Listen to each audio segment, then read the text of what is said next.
From the heart.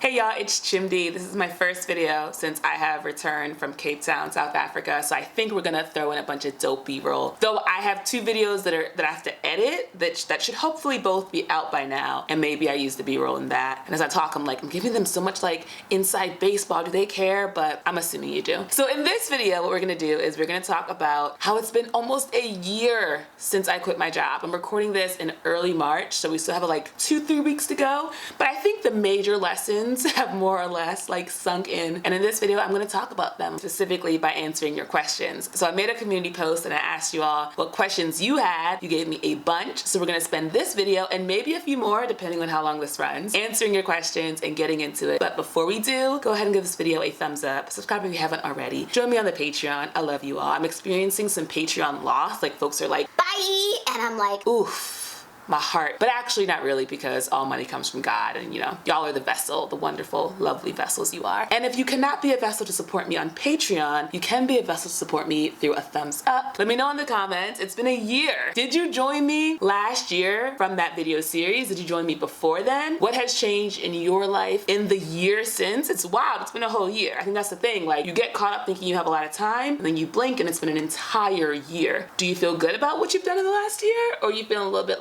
ooh, maybe I should have made some different choices? Feel free to share as vulnerably as you'd like in the comments below. All right, let's get this video started. Danya Monique asks me, hey Chimney girl, you're truly inspiring, thank you. I do believe myself to be inspiring, but it's hard for me to say that with a straight face. She has several questions, including 1, what is the current state of your finances? 2, are you close to making the money you made when you had a full-time job? 3, what challenges, fears have you conquered in this new season of your life? The current state of my finances, I am several $1,000s in debt, yes. Several $1,000s in debt. Now, is it a true debt? Because I have money in savings, I have income coming in, I am gonna pay it off. So it doesn't feel like a true debt, because it's not I'm how am I gonna pay this money off? But I don't think it's financially responsible. But I do think, what is the yardstick that you're using to measure success in your own life? And if it's coming from someone outside of yourself, why are you letting someone else decide how you should spend your money? I do think in general though, not being in debt is good. Just high level, my own personal yardstick is maybe let's pay them bills. And I don't have any regrets for the reasons that I'm in this debt. Part of it is travel. I have to live my best life, taking these dope ass pics in South Africa. I gotta stunt, If you're given the opportunity to stunt, you gotta do it. But also just because I know that it's gonna be paid off, I'm not essentially worried about it. And then of course I made a video where I talked about my income streams from 2021, most of which are continuing on into this year. So if you wanna know more specifically about where my money's coming from, that's the situation. I'm open to more part-time stuff. I'm appreciating regular income, I'm appreciating oh, that check comes every couple weeks, that's nice. I want to only get money doing things I want to do. I'm not really interested in getting money for its own sake anymore, because that's just a waste of time and my effort and energy. If I want to do something, let's get into it. But if I'm not interested and it's only for money, I'm getting much clearer around saying no to those opportunities, because they're not really opportunities, they're just ways of kind of getting me out of alignment. Literally, when I read this first time, are you close to making the money from your full time? I literally cackled. I was like, baby, no. I was making 80 grand a year at my last job. Yeah, I'm not making. That would be so cool. I'd love that for me. I see it happening. I live a life of abundance. That's why I got that credit card debt. Money's always coming to me. I do not believe in denying myself anything. Nothing. If I want Uber Eats, I'm getting Uber Eats. You can't stop me, okay? So I live a life of abundance. More money is coming. But in this moment, currently, financially, no, I'm not making 80 grand a year. But like I said, it's a matter of time and more. And then what challenges, fears have you conquered in this new season of your life? I feel like my entire set of videos over the last year have been in real time, me showing you all me attempting to face and confront and overcome different fears and challenges. So you have a whole library of real time exploration of that. I say the biggest one is definitely around the limiting beliefs that have kept me from being living into my full self. They were the same limiting beliefs that got me in the situation of being in a job I didn't like in the first place, and they're the same ones I had to overcome once I left that job, because they don't go away once you quit. You get to a point of breaking point of burnout where you just can't do it anymore. That's different from actually healing the underlying issues that caused you to get there in the first place. And so this season has been really focused on me lovingly, compassionately definitely looking at the parts of myself that are not healed and saying, hey, what's going on? Let me bring you in. Let's sit down, 3-year-old version of Chimdi, and figure out what's going on here, and actually like reintegrating these past traumas. That's been the biggest challenge. I feel like that's the only challenge. That's the only thing getting in the way of living a beautiful life, is all of the stories we tell ourselves as a result of our past traumas about why we don't deserve a beautiful life. So that's the big one. Thank you very much for your question. Boy Too Mellow asked me, first off, she's like, oh girl, where you coming to in South Africa? Because I'm in Cape Town. I did think of hitting you up. You should know that. But then I was like, do I leave a comment that says, here's my email, email me? And then I was like, girl, you busy. And so I didn't hit you up, but you should know that I did think about it. Thank you for your questions.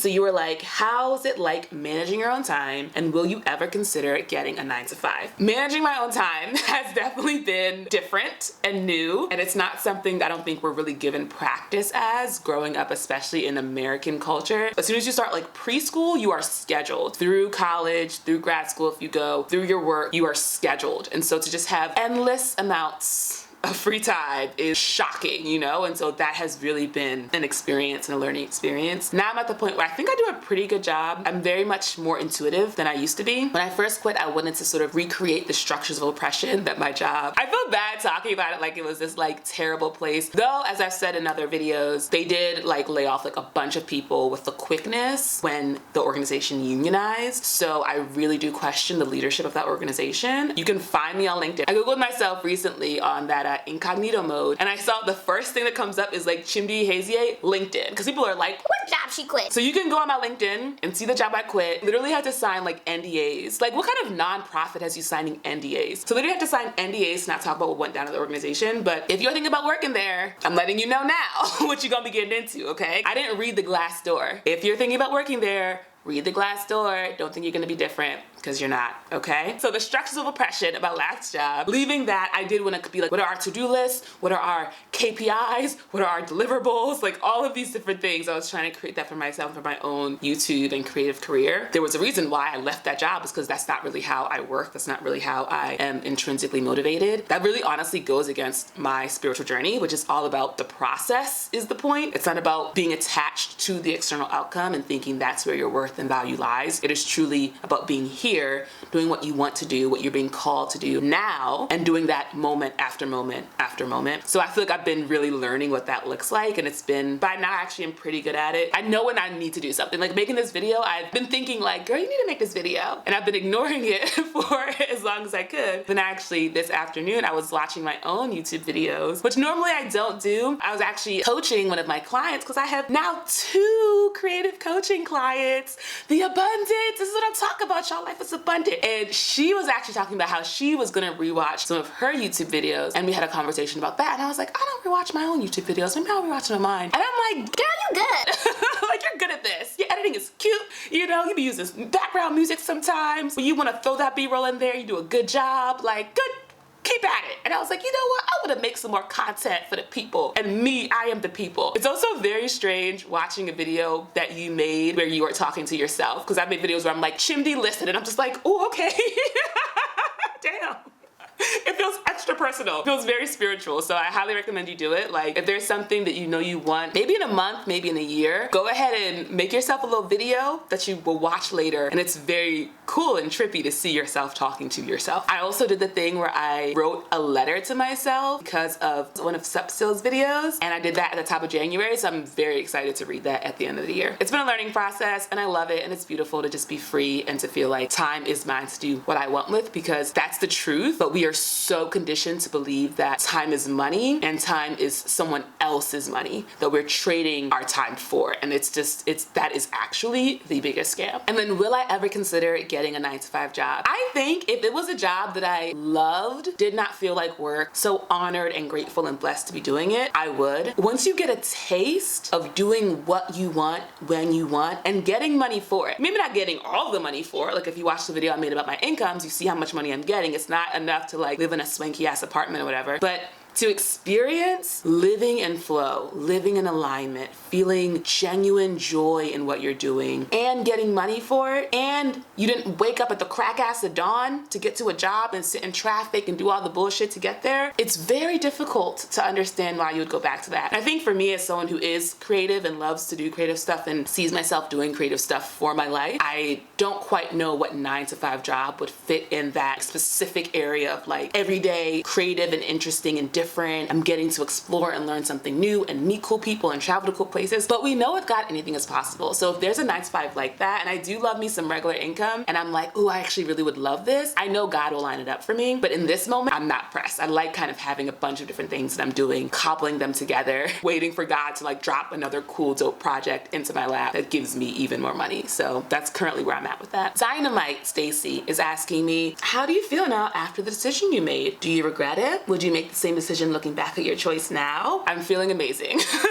about the decision I made. I know why I didn't do it sooner, so I don't say like I should have done it sooner. I am so glad that I left that role. I'm so glad. Life is so much better. Life is so much more beautiful. I'm so grateful. Beyond just my own personal experience of living a life that is more in alignment, where I do what I want to do, where I'm like building my relationship with my sister because I'm living with her, where I'm exploring new sides of myself and being more honest with you all, where I'm getting to do this like dope ass 2-year healing program, like all this different stuff. Beyond that, my job just at the top of the year laid off the team that I was on, the entire team. Okay? The entire team. There is literally a fraction of the people who are still at that job. And what was interesting is that when I worked there, I knew it wasn't aligned for me, obviously, but I also looked around and saw people quitting all the time. And it literally felt like rats fleeing the Titanic. Like, what does everyone who's quitting know about what's going on here? They're just like, yeah, I gotta get the fuck out of here. I gotta get the fuck out. And I'm like, obviously no one knew that would happen. We know what it's like to work here. We know what our leadership is capable of. We need to look out for ourselves because this organization is not the one that's gonna make sure that we are like, okay. So no, I do not. I do not regret the decision. Mutsa, and let me know in the comments if I pronounced that correctly, says that they found that staying the course of whatever they're working on is the most difficult thing for them to do. They're constantly doubting if it's gonna work out, and they're always switching gears, and they're asking how I've navigated this. So my spiritual practice, my faith, is the #1 way I've been able to stay the course and remind myself of the power of God and the deep truth that it is all working out. God has got it, and literally I don't need to do shit but chill and let God work. And as I've done things like take more leaps of faith and been able to stay afloat, that further affirms like, yeah, it is all working out. And I may not know what's actually going to come next and how it's going to work out, but I know it's actually going to be okay. And the feeling of trying to do it myself doesn't feel good. It doesn't feel good, but I'm like, okay, how am I going to make this work? How am I going to get my income up? How am I going to move to New York City? How am I going to get my sponsorships? It doesn't feel good in my spirit when I'm in that mode. And our feelings truly like tell us the truth. So if we don't feel good about something, there's a reason why. And it's for me because it was not in alignment. Having my faith and constantly finding ways of strengthening that faith, of deepening that faith, of returning to God when I'm like out here in the wilderness, that is what has kept me on track. I really wonder how people who don't have like any kind of spiritual practice do it. Because I'm like, so you just think you out here alone in the world, just trying to make it work for yourself, to do everything by yourself? To me, that's the definition of trauma. And I do think as someone who is very independent, it's involved healing a lot of trauma around that independence and around not being comfortable asking for help and being comfortable looking at my needs and looking at my wants and desires and feeling worthy to ask for those things and desire those things. And healing that is also what's helped. MM asks me, what was the hardest part about leaving a 9-to-5 and the most rewarding part of it? And did you have any idea of all the things you wanted to do to make money after? Or did you just take the leap and with the time you found, you were able to get so much accomplished? And then this person thanks me for sharing the experience, and you are welcome. So I'd say the hardest part about leaving the 9-to-5 was the unknown. I'd never ever quit a job without having a job. I'd worked for 8 years at different organizations. I did graduate school before then. So I always felt like I had a plan. I felt like I was more or less in control of my life. And I'd never experienced taking what felt like a very major risk for my finances, for my profession, all of that stuff, and not knowing what would happen. Feeling and having faith that it would be okay. but not knowing 100% without a doubt, that was definitely the hardest part. The most rewarding part was affirming for myself that I am someone who does have courage and who will make the decisions and the hard decisions to live a life that's aligned with what I want it to be. You know, I think many people know what they want. I was just watching my mistakes I made in my 20s video. One thing I talk about is around intuition and how if you get real quiet, you know exactly what you want. You know. You know, maybe you don't want to admit it to yourself, which to me is a wild concept because I do the same thing where it's like, I don't even want to admit it just to myself and it's just me, but we all know what we want. We are at different levels of being able to say it to ourselves, say it out loud, say it to other people, and then actually take the actions and steps to make it happen. I actually was just talking to Abadan for his podcast. I'll link it below. We're talking about like the quitting the job stuff and we're talking about the nature of faith, and about faith is when you actually move in life in a way that says the things that I'm talking about that I say I believe, I actually do believe it. It comes in the action. Me quitting that job was me saying, I do believe God has me. I do believe I deserve more. I do believe I'll be okay. I do believe I've got all this great talent to share with the world. I do believe that if I make this decision, it's gonna work out for everyone involved. And I feel like I'm still in the process. It's been just under a year, and I feel like my life has borne that truth. And I'm so grateful that I'm the kind of person who could stand in that truth and then actually act and walk that path. Be wonderful. Art Heart Wellness asks, what was the most difficult adjustment? What are the greatest gifts you've experienced since quitting? I would say the most difficult adjustment was understanding that I am not a worker as my identity, but I'm in fact a person, and how we work, how we serve, how we give is one aspect of that personhood, but we are not defined by what we do. We don't have to actually do anything to be worthy. Even as a creative, we can be like, oh, I need to like make these YouTube videos. I need to like get these subscribers. I need to like launch these products, all these things. And that's how I can say that I'm a creative person. You don't have to do shit. You don't have to do anything. You, by existing, you are a child of God. You are fully worthy of everything as you are in this moment right now. You have to lift a finger, do nothing else. Right now, you are good. Believing that, because that takes such a tremendous amount of self-worth to really believe that, not just say it, but like move through the world with that, like who I am is enough, more than enough, if we're being honest. Like I'm great and you're great too. It's not that I'm great and you're not. We are great right now as is, no additions.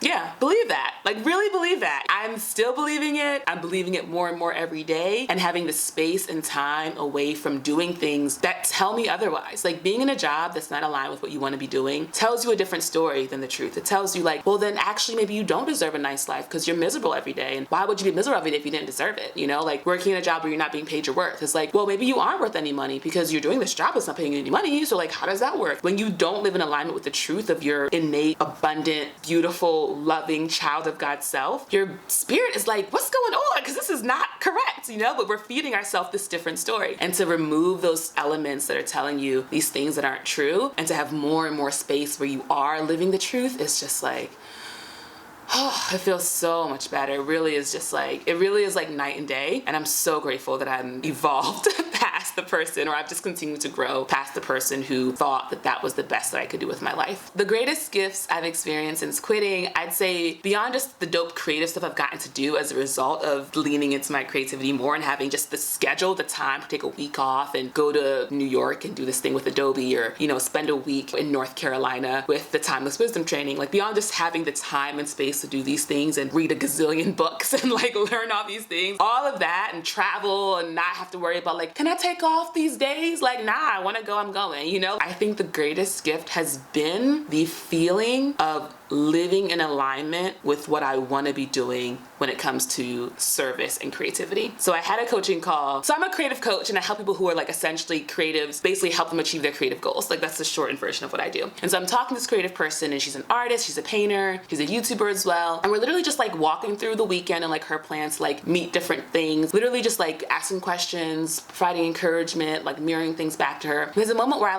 she's like talking about her weekend and she's like just making notes, and I just have this overwhelming sense of just like, this is so great. Like this is like, I'm just so happy and I feel so blessed. I feel honored that something that I am genuinely very happy to be doing is also something that is providing this tremendous value to this person. And the fact that God made it so that what I want to do and the way I want to serve is something that this other person wants to receive and genuinely values. I'm like, this is amazing, you know? I want to say I've had moments like that in past jobs, but nothing like with the creative coaching especially. Nothing like when I'm watching my own YouTube videos, which is rare. I don't do it a lot, but when I'm watching my own YouTube videos and I'm like, this is great. Like, I get why these strangers on the internet like you, Chimdi. You're great. You're funny. You got a good energy. You know, you insightful, you vulnerable. Yes. Because I think so rarely we don't really get to sort of see ourselves how others see us. And especially when other people see us with love,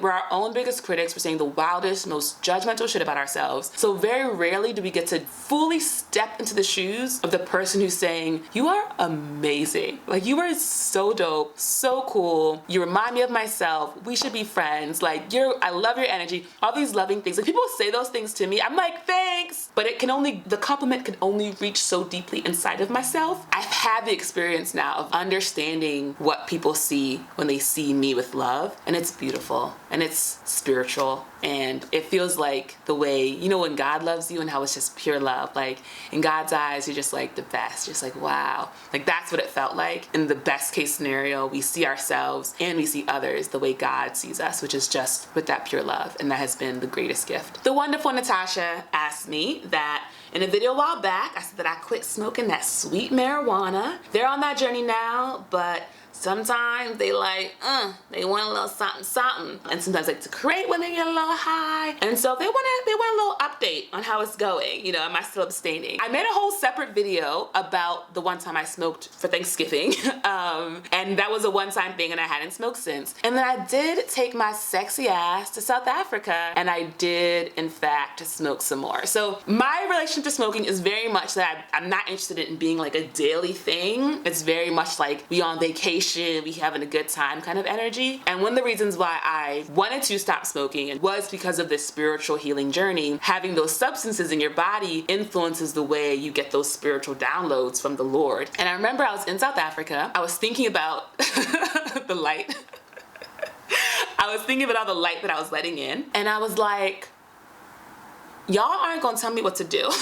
If I want to get high and let some light in, I'ma do it. So that's what I did. I like smoked some weed and then I actually watched a Victor Odo video where he was talking about the moon. Love him, big fan. And I talk about this in the video I put out around healing trauma, because essentially what happens is I let a lot of light in and shit popped off for me. I don't know how it is when y'all get high, but when I get high, you just have that super focus, right? You're just like, what this person is saying to me is like hitting me extra hard. So he's talking to me about like essentially like living your truth, being honest with yourself about like the stuff that you really want to do, all this different stuff. And it's like going deep, deep, deep in. And essentially it leads me to have this very deep healing moment and really realize I had some core, like 3-year-old core limiting beliefs around every bad thing in my life happening being my fault, me being responsible for it. And as a result, like basically I can't say anything when anything bad happens to me because I brought it upon myself, which is super hectic. And it kind of, that broke open for me because I was high and listening. I mean, it broke open because it was ready to break open, but I do feel like the weed accelerated that. And it was pretty intense, and I'm still incorporating and integrating what I learned from that, and it's been about a week. That really had me like, yeah, let's maybe meditate. Let's let things emerge and unfold at the pace that they should naturally without any sort of additional substances to influence that. I actually accidentally smuggled marijuana back to America because I didn't realize I still had it in my purse. I think I was meditating and I had this moment of like, you need to throw that away. So I think I'm back to, and it's good to say I think, right? Because I feel like I always end all those videos being like, and now I'll never smoke again. And then 2 videos later, I'm like, how is it cut, y'all? Do you see the red eye? Yeah, that's where I am with that. Once more, leaving it where it belongs, which is over there somewhere. If I'm on a vacation, if I'm at a party, who knows? But like I said, because of my commitment to the healing journey, to the spiritual stuff, and to just genuinely loving how it feels to just be happy and grounded without any sort of external intervention, it really feels way better. So for those reasons, I'm gonna continue to not smoke weed.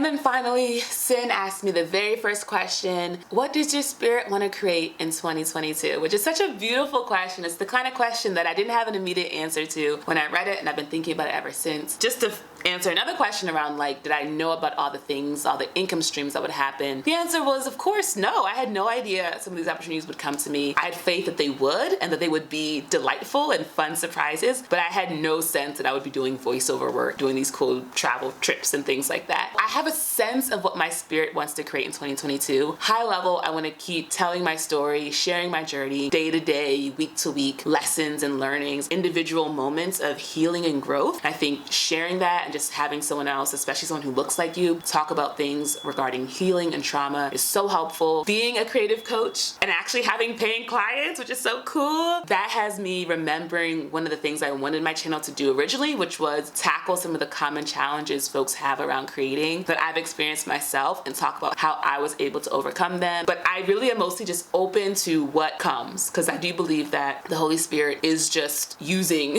me and all of us as a part of the larger plan. And so I really just want to remain open to the way God wants to use my abilities and the platform that I'm in the process of creating and growing to truly further the word of the Lord. Like, I really think that's the only thing that we're doing here, is spreading the word of love and getting more folks to like realize that love is all there is. It's all that matters. We are inherently loved. We are inherently worthy, and we don't need to be stressed out thinking we're not. We can be happy right now in this moment now, and letting more people realize the truth of that. So I think that's sort of what my life in general, and I think, yeah, this year will be a part of that too. And I would love to explore different types of creativity, stretch myself and be in experiences that I've never done before. I've got a friend who is writing a screenplay. It's actually the lovely Marguerite. I actually got to hang out with her when I was in South Africa. It was so cool. But yeah, she's writing a screenplay, and I feel like I've hinted at it, if not explicitly said, if you have a role for me, let me know. Like, I am not classically trained, but I do believe that I have what it takes to be an actress. I can read some lines, I can memorize,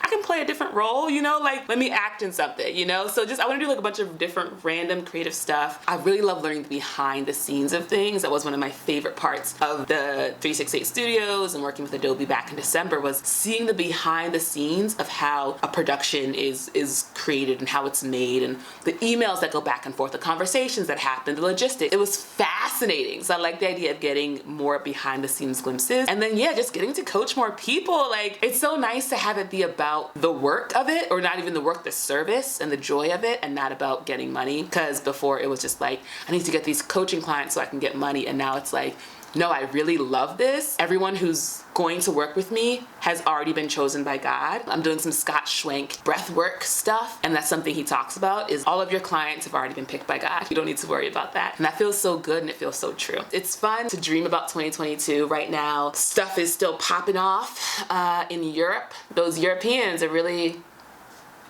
come on, y'all. So it's weird to kind of be like having all these wild dreams, and you're like, but maybe there'll be a nuclear holocaust?